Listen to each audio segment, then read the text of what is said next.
So do you remember where you were when a few years back, Big News Morgans, the Big Bird Sesame Street chicken of One Piece, when he announced that Monkey D. Luffy was an Emperor of the Sea?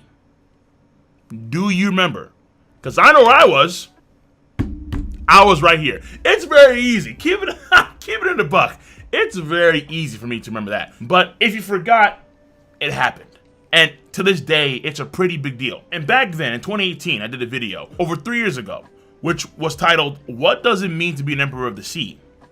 And the things I said in that video stand tall to this day.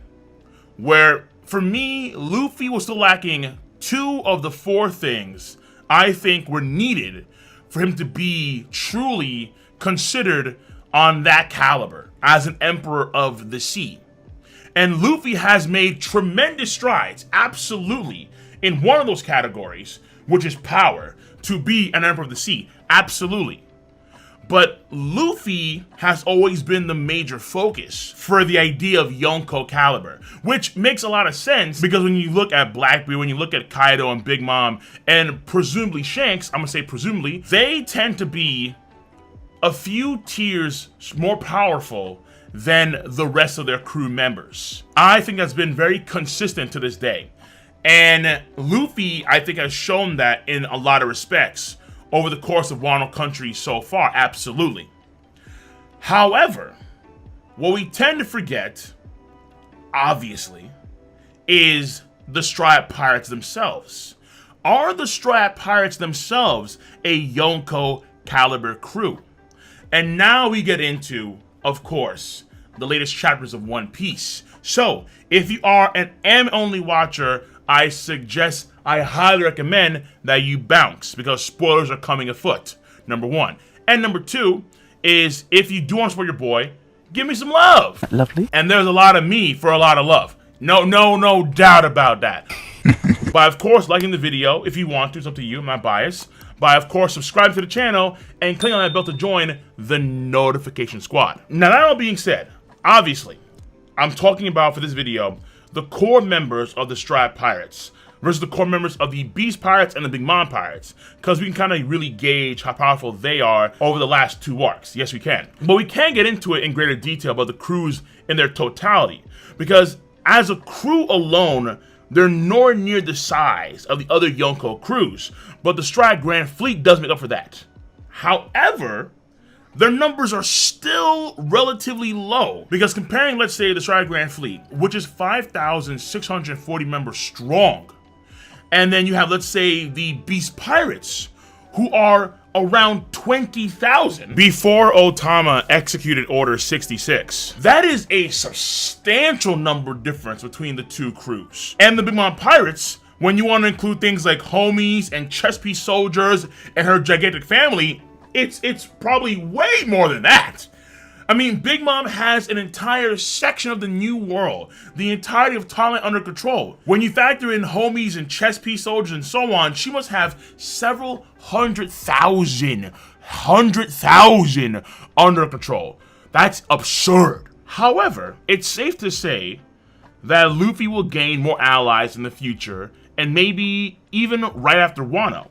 Yamato will hopefully, she's a fan for a reason.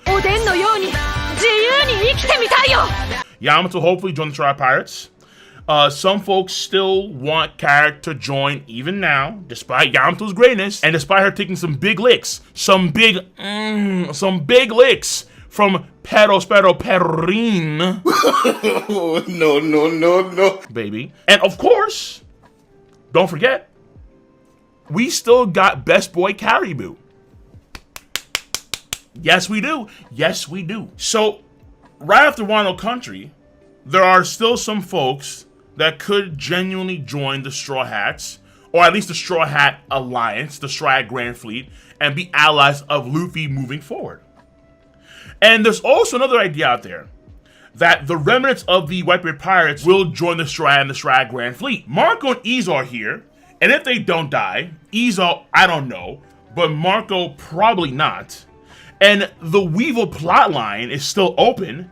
Maybe at one point they do join the Straw Hat Grand Fleet, because Weevil may be the catalyst for that. Even beyond that is the Luffy and Blackbeard situation, obviously, where Luffy is hostile towards Blackbeard very clearly. And if we do have several Yonko die, so Kaido dies, Big Mom dies, and Shanks dies, there will of course be a tremendous power vacuum in the new world as a result of these things happening. But the prime folks to fill that immediately are going to be, at least in the world's eye, are going to be number 1, Blackbeard, and number 2, Luffy. And recall how it was stated years ago by law that normally when new cats go into the new world, they have to go underneath a Yonko crew for protection. But not just newcomers to the new world, but the people that live in the new world in general tend to rely on the Yonko as a means of protection from any adversaries, or any folks that may try and destroy their territories, and so on and so forth. That's what normally happens.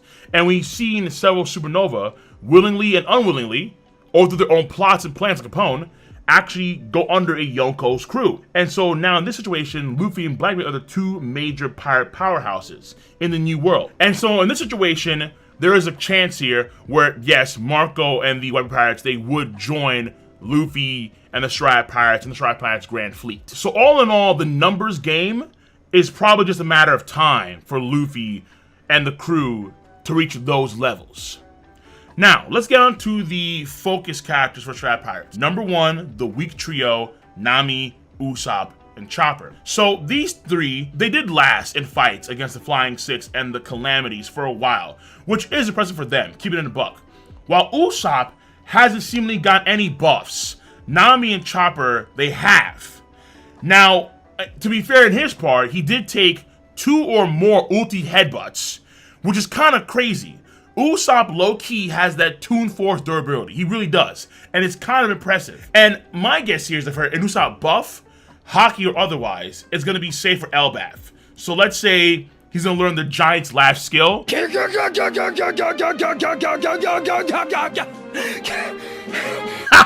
Well, we're going to see something like that, where it's going to be an Usopp hockey buff, Conqueror's hockey giant laugh of some kind.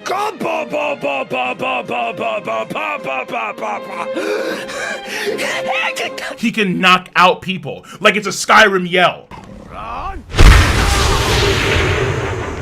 So Usopp, I'm telling you, Usopp is going to surprise a lot of people in Elbaf. There's going to be a lot of Usopp surprises. It's going to completely blow minds. Usopp's coming. Make no mistake. Now, Nami, I'd argue, got an even bigger buff from Whole Cake Island. She might not be able to output the same level of power like what we saw on Whole Cake Island, like the Sasuke Kirin Be Gone with the Thunderclap. So probably not like that, but being able to freely control lightning as it moves via Zeus is the closest damn thing that she has to Big Mom's God of Lightning Tenjin. Dude, that's absurd. Being able to freely control the trajectory of lightning. Nami got, I think, a scary buff. And then on top of that, the fact that she has now close combat buffs with Zeus as well, because Zeus is now the Climatact Rod itself, and Zeus can change his form in various ways. So she's gotten buffs in close combat as well as for weather control.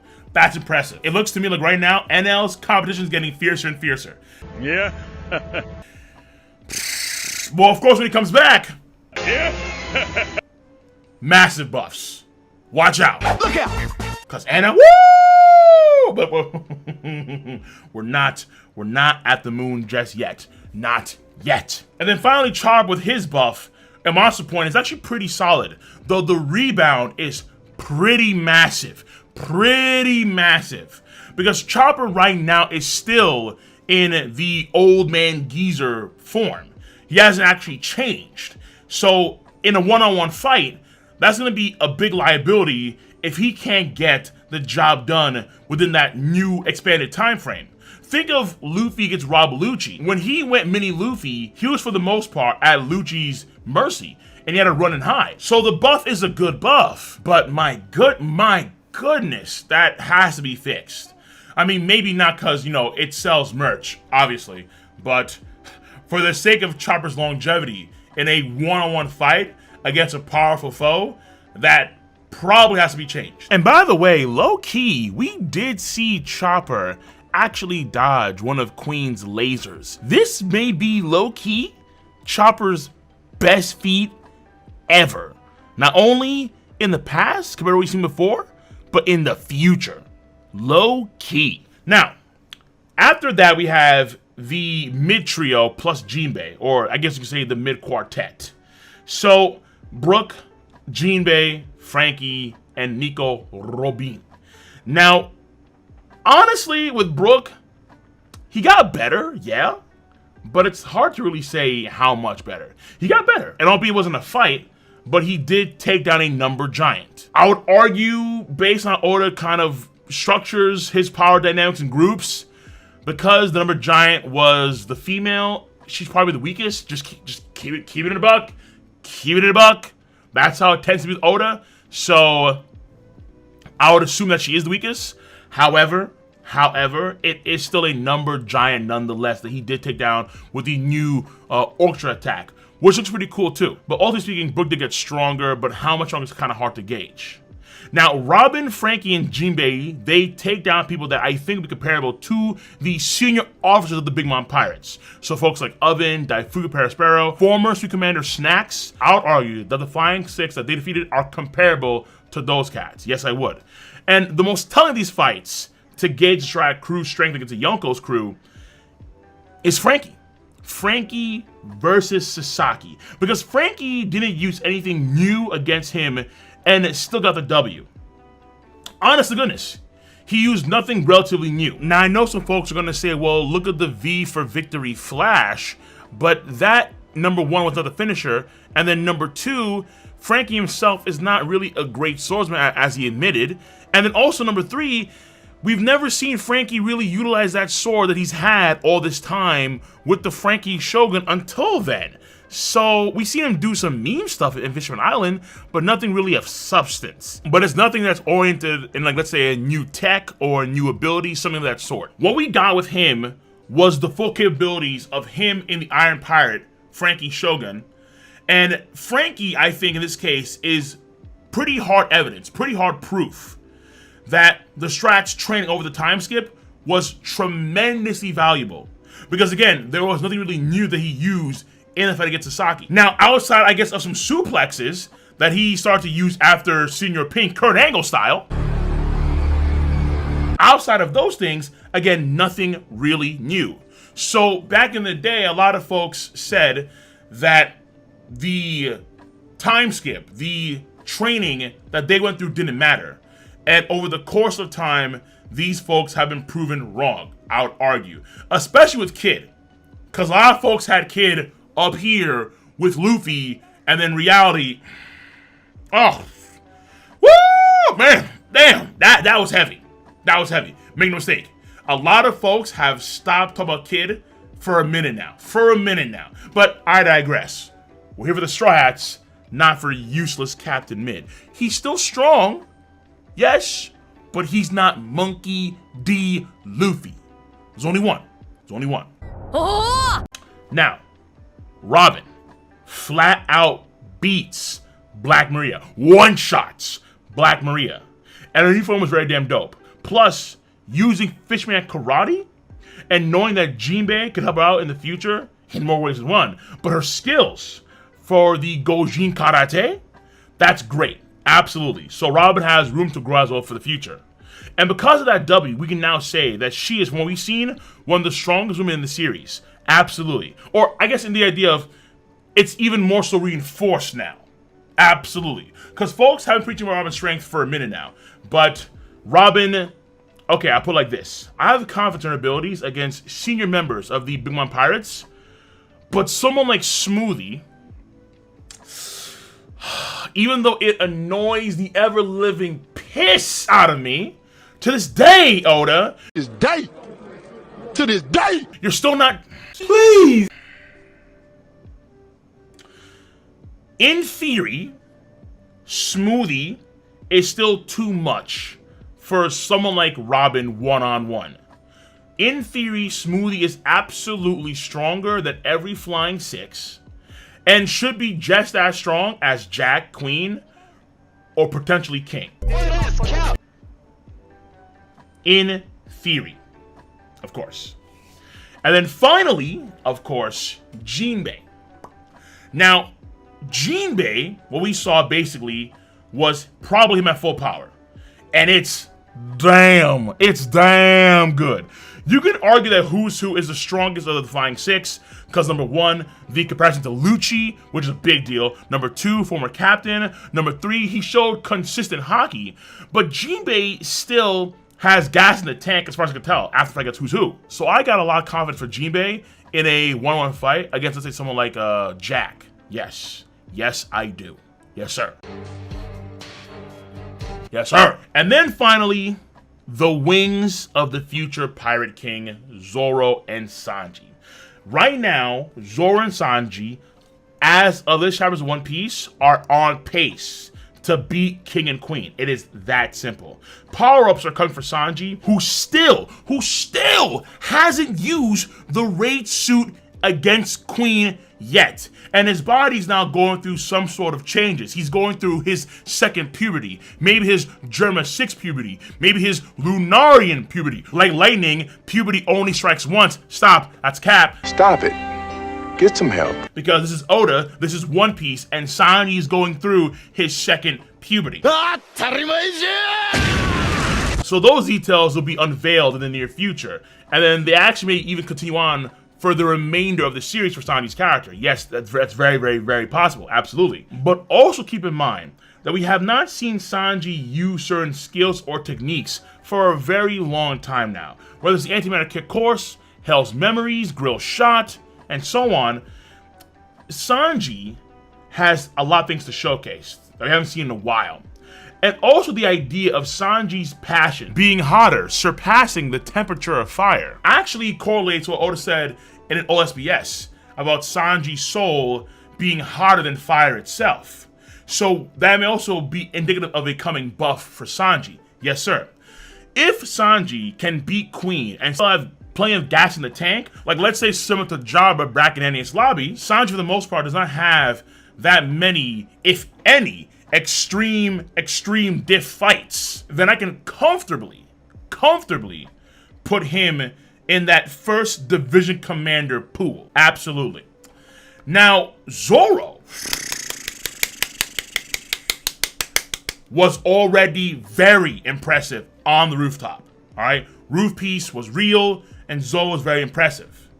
And now, with the history of his potential lineage being brought up, it looks like Zoro will grow in power during this fight against King the Wildfire. So the atavism of the Mozoku may be coming in full force. So this may tie into whatever Ashura is, potentially applying more Conqueror's Haki to his attacks, even better control of Enma, or maybe, even Black Blades. Maybe. So Zoro is on pace to make even more power-ups. And after this fight against King the Wildfire, what I'm going to do is probably raise Zoro within the first division commander pool in my top 30 strongest One Piece characters, because that's where I have him right now at the bottom. So all in all, at this point in time, the Straw Hat crew are almost at the point where they are a Yonko caliber level crew. The only thing right now that has to happen, honestly, is Zoro beating King and Sanji beating Queen. Once that happens, the Straw Hat Pirates themselves are a Yonko caliber crew, where you can compare them to the best of the other Yonko crews. Whether it's Big Mom Pirates, whether it's Beast Pirates, whether it's Blackbeard Pirates, or the Red Hair Pirates. Yes. And the last piece we need here, obviously, would be Luffy himself. So, on that note, let me know your stance on the subject matter at hand. I'm going to see you guys and gals on the flip side. You guys and gals, stay safe, be easy, have a nice one.